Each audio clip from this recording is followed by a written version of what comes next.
Good day, Mom. My name is Dulin G. Saba and first year BSB Agriculture Block B. Today, I report the self of Hinduism.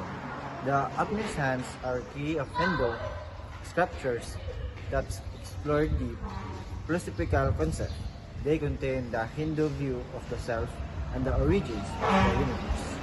The story of creation explains how everything, including humans, originated from the self of Purusha.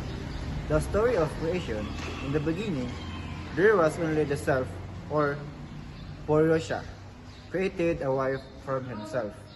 She bore man and transformed into various beings. Each time, Purusha transformed corresponding bull, whale, stallion. They symbolize that all our creations came from the same self. The self in Hinduism creations. Everything came from Purusha, employing unity.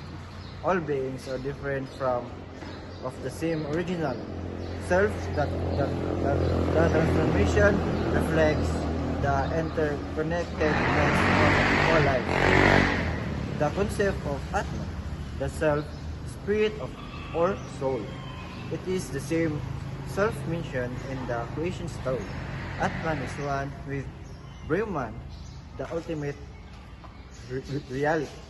Represents the spiritual essence that transcends the material world. True understanding comes from detaching from worldly possessions.